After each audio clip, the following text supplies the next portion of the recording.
Now once more I must ride with my knights to defend what was and the dream of what could be. Welcome, and one of the recurring themes of exploration on this channel is the concept of a capital of Tartaria, or the civilization that came before ours. We find that a capital city has an alluring centralization concept to it that we often find in all of our current nation states that are marked by tremendous landmarks and unbelievable architecture, both Old World and New World. Was it really a capital city, or was it really just a capital, a single structure? We're not really sure, but in this exploration we're going to examine what a lost capital of Tartaria may have appeared like, and why is it so alluring to us. We're also going to discuss our future explorations in trying to locate the remnants of a potential capital of Tartaria. We see this incredible layout of this very beautiful city with this immense structure that we could assume is a capital, with an O, or what we describe as a single structure that represents the capital, within a capital city, with an A. And of course we're having fun with the English language again, because the English language is always very much interesting and enjoyable to have fun with.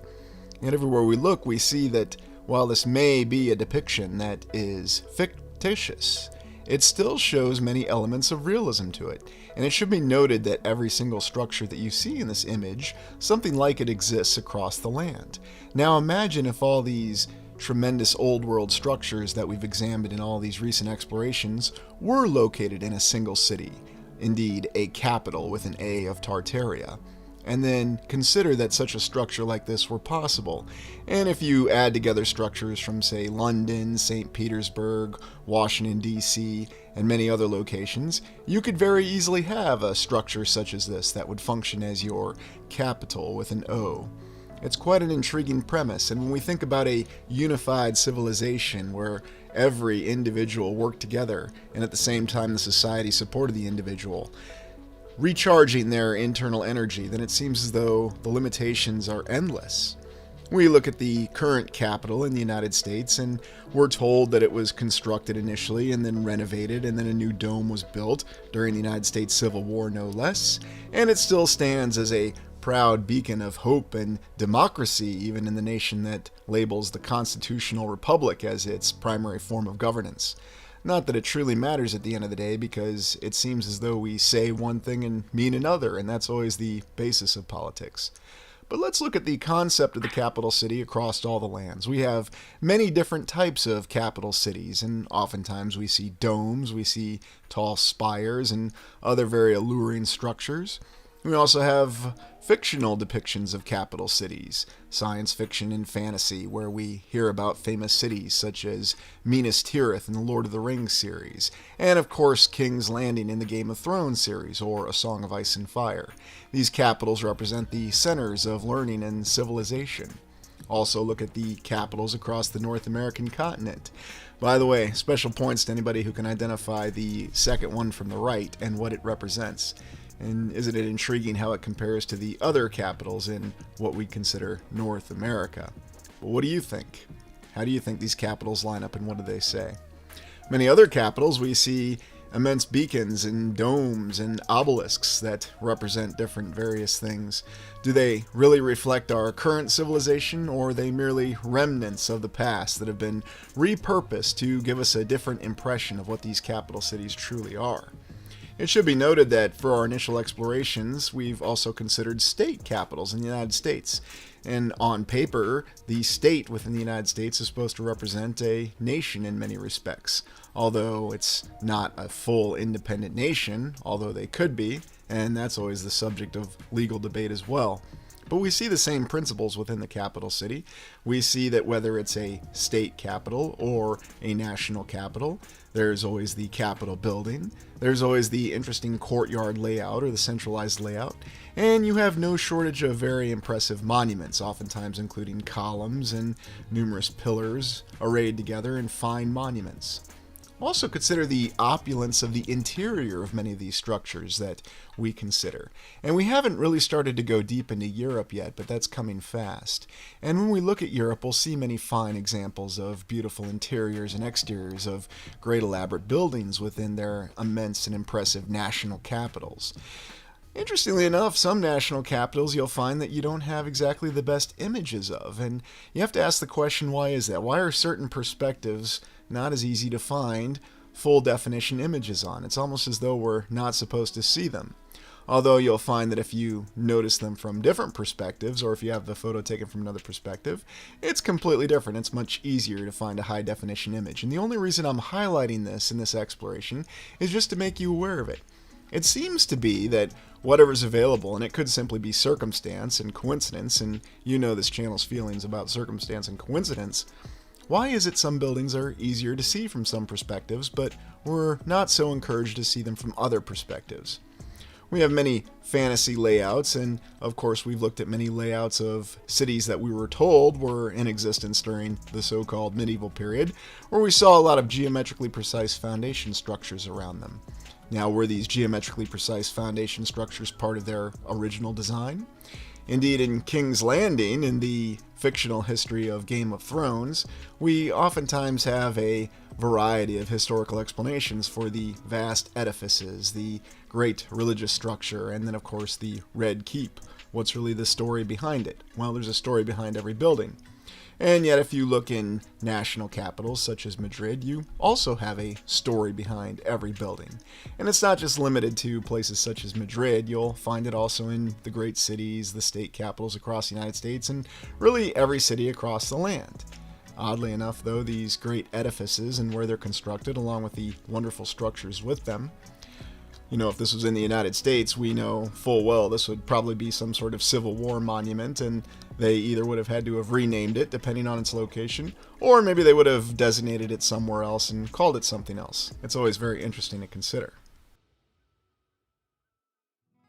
Indeed, many of the fantasy settings that we see in capitals seem to have been inspired by real-life locations and are oftentimes based on real-life locations.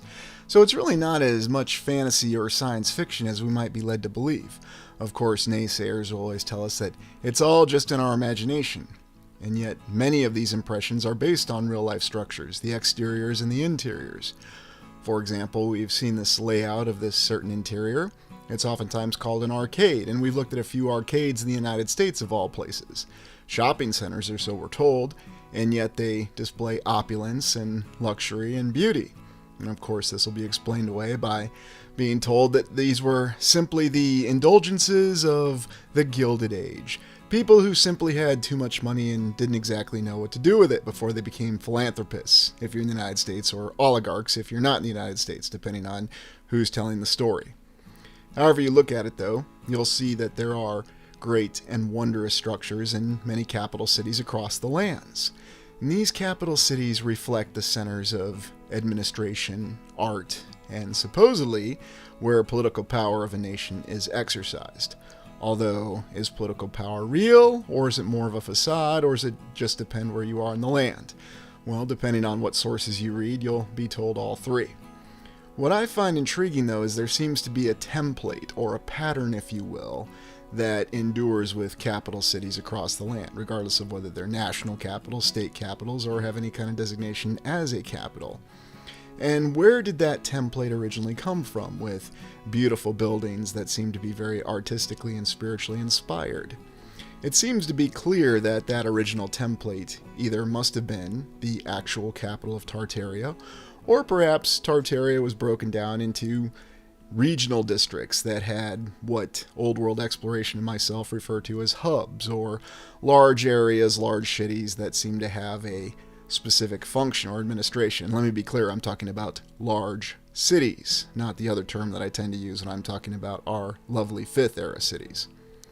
So what does it come down to with this administrative function? Well, let's take a look at the example of Avalon. The story of Avalon actually comes from the Arthurian legend, or La Morte de Arthur. What exactly is Avalon supposed to be, and how could it possibly represent a concept of what the capital of Tartaria was? We're told that Avalon in the Arthurian story... No, not that Avalon. There we go. The Isle of Avalon. Once Arthur died, or rather, once Arthur was asleep, following his grievous wound in the last battle, he was taken to the Isle of Avalon to recover. Could this potentially have represented some pre-existing civilization's capital, or at least the concept of a capital? Or for that matter, could King Arthur have been a significant commander from the old civilization who was trying to restore that which was lost due to the chaos that we've speculated inflicted the previous civilization? There seem to be many different indications that that is indeed what is happening, and for a time Arthur was quite successful. Although in the end, according to the story that we understand, how it's been passed down to us, now we don't know of its veracity and we have no way to confirm it, is that Arthur was eventually undone by the very sins of his own and some of the flaws within his knights. And there's a reason why I oftentimes refer to the story of Gawain and the Green Knight. I think there's a lot of reflections in it and how humanity and how individuals have been challenged over time. There's also some sort of compelling baseline truth within the Arthurian legend. And it's not just in the Arthurian legend. It's not just in the Western cultures. You'll find it everywhere across the land. The Eastern cultures, the Middle Eastern cultures, the African cultures. There's actually a lot more similarity than we like to pretend there is. It seems to be that oftentimes, though, we're told that there are many vast differences, and yet many of the stories have many of the same aspects to them. The aspects of trust, the aspects of belief, and the aspects of individual strength. And we see that reflected in the story of King Arthur, which is one of the reasons why it's a very compelling story. It's probably also a reason why the story has been retold numerous times, and it seems to be degraded and denigrated every single time that it is retold, along with many other stories, whether it's one of our original myths or even a movie that we think may have came out in the mid to late 20th century. There's actually the aspect that Avalon might truly exist, and indeed Arthur's tomb might be a real place that we can access. And I'm not going to refer to the more well-known one, Arthur's Seat, we'll get to that in a moment, but consider that if at this great tour there could actually be a burial site for Arthur and his remnants. What happened to the rest of the knights? What was the true story behind the Arthurian legend? And I've referred to Robin of Sherwood numerous times in previous explorations, and I'm sure you probably won't be surprised to hear that there's a third season episode of Robin of Sherwood called The Inheritance, which concerns Robert of Huntingdon, who has now taken the mantle of Robin of Sherwood, his attempts to help the new heir of Camelot, or at least the castle that's become Camelot in the distant future, and he has to make a difficult decision if he's going to continue to serve Herne the Hunter or actually serve the spirit of King Arthur. These are all very intriguing aspects, and what exactly does any of this have to do with the capital of Tartaria, you're probably asking? It's in the mentality of it, it's in the spirit of it, and it's also in the concept of having a leader and individuals who assist that leader in actually taking full responsibility for the people above all. I think one of the things that we tend to see with many leaders, whether we call them president or king or queen, emperor, empress, or whatever, is that oftentimes, and our mainstream history will corroborate this, they tend to be self-serving individuals. And what we glean from Arthur in the story of the Knights of the Round Table, and even in the very concept, the Knights of the Round Table or the Knights of the Round, is that they were about serving the people in the society above all else, and yet they managed to achieve a state of balance in doing so.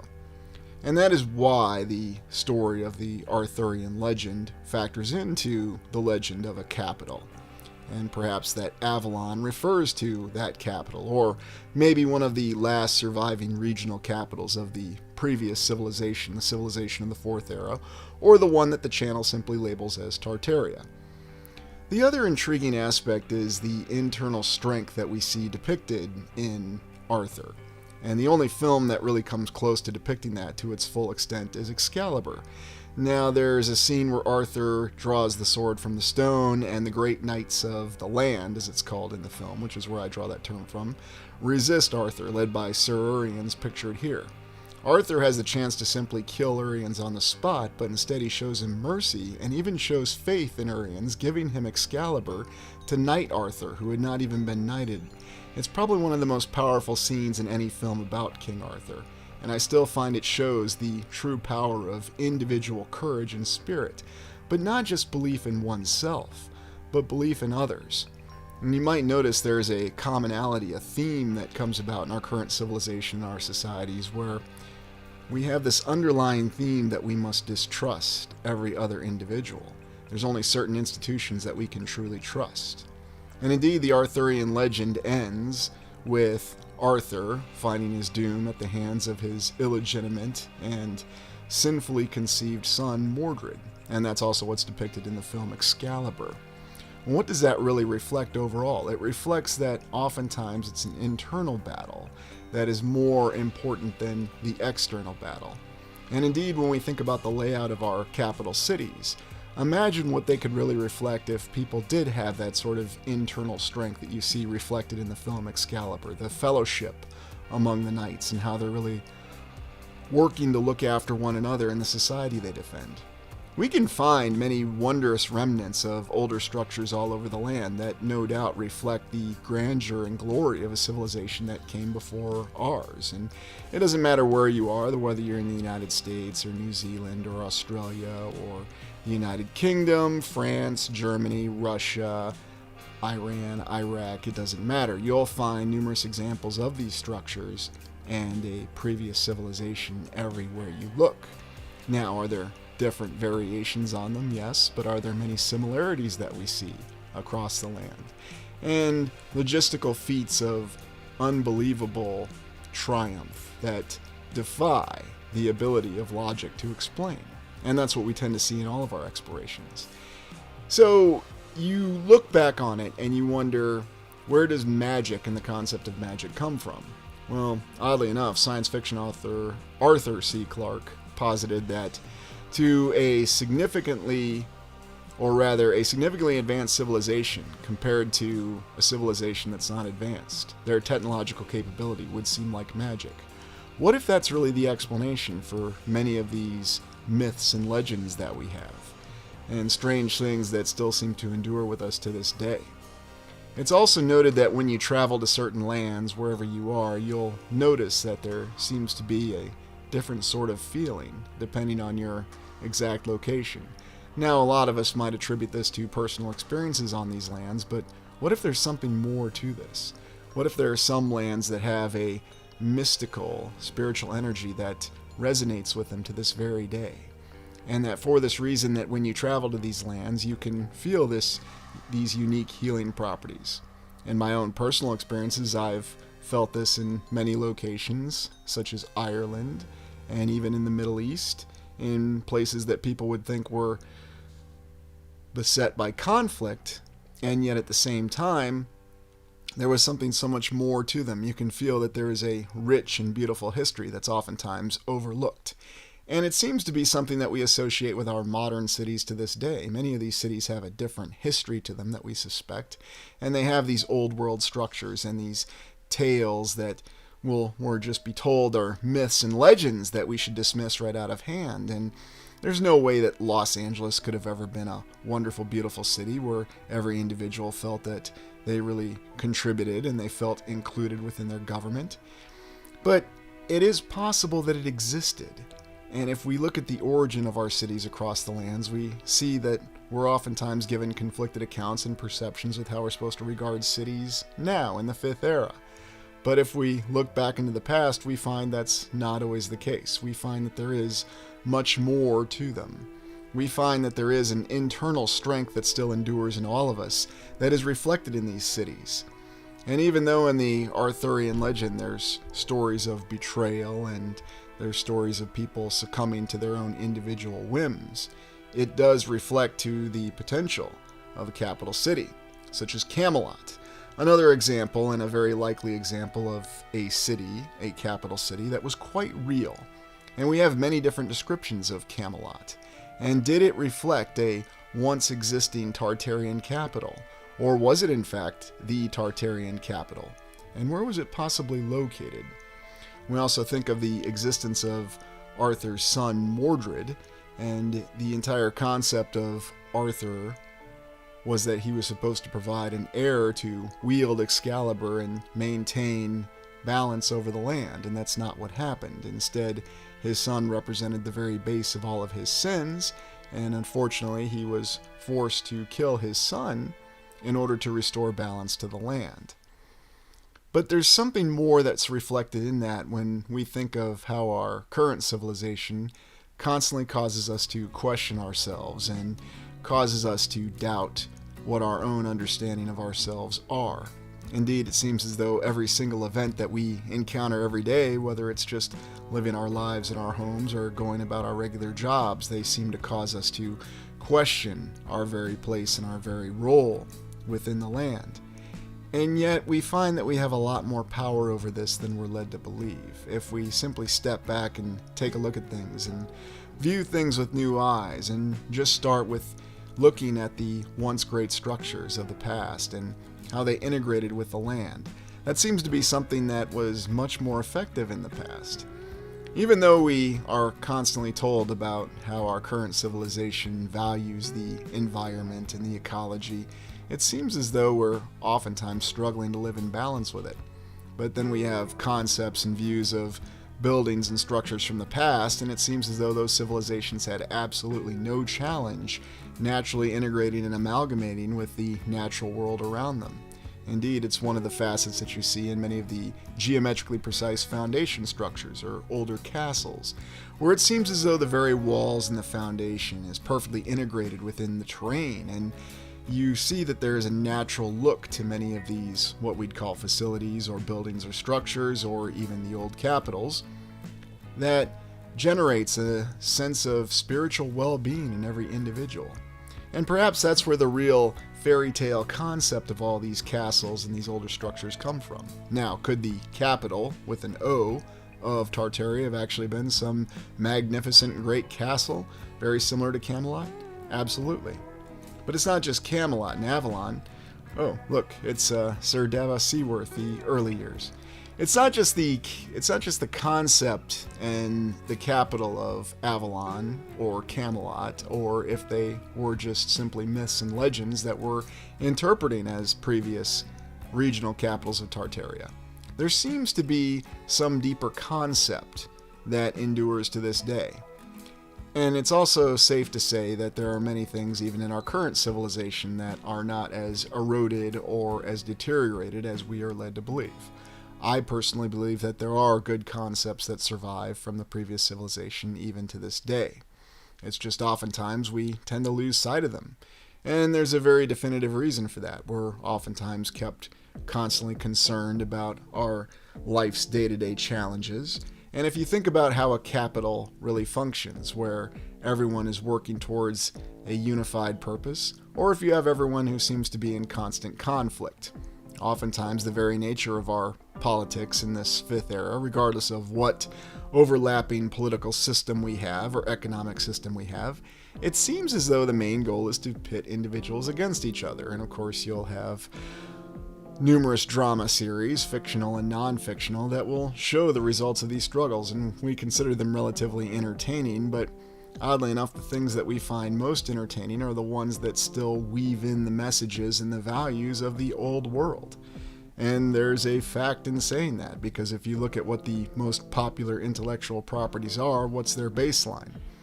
Hint, it's not actually in the superficial aspects of it, it's truly in the old world values that it embraces. And if you watch John Boorman's 1981 film Excalibur, you'll see one of the greatest representations of the Arthurian legend, and it'll give you a good idea of what a true functioning society that was in balance looked like. And it's also stated that Arthur's seat in Edinburgh shows the remnants of what could be Camelot for all we know, or some great structure that was once the capital with an O of Tartaria, or one of the regional capitals for all we know. In different perspectives, it does have a little bit more of a structural look to it, although modern scientists will simply tell us that that's merely our imagination running away with us. And I certainly don't want to encourage your imagination to go running away that Arthur's Seat is actually a structure. There's many other questionable things in Edinburgh that we've looked at many times before. Nope. I'm not going to talk about it this time. Let's go on to Shangri-La, our last example. And here we go to the Far East, the legendary city supposedly in Tibet or the Himalayas. And does it really exist? What are the concepts behind it? There's numerous accounts of how this was also a wonderful city in a very unlikely place. There's also accounts that it's in a golden valley with wondrous architecture and a juxtaposition of cultures and civilizations. Indeed, if you've ever been to the Himalayas, you'll get that same sense to this very day. There's also a lot of interesting structural anomalies that exist in that particular area. And while you might be told and you're thinking that you're on the roof of the world, consider what the concept of Shangri-La really represents. Also consider the fact that in that particular area of the world, there's some very unique terrain.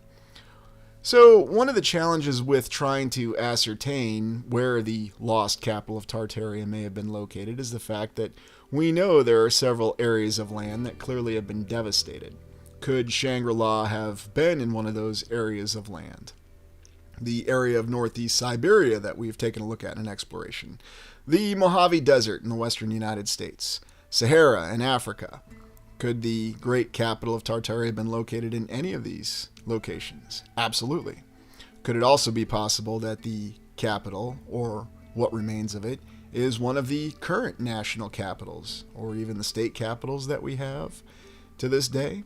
All of these things are possible, and they're very alluring at the same time, because when we visualize what Shangri-La must have looked like, and when we really think about a city such as this, and we just explored some of the very impressive structures in what we call the Far East, or Southeast Asia, or even the Indian subcontinent, and we see tremendous examples of advanced architectural and construction capabilities, something that we know there's no way we could construct today.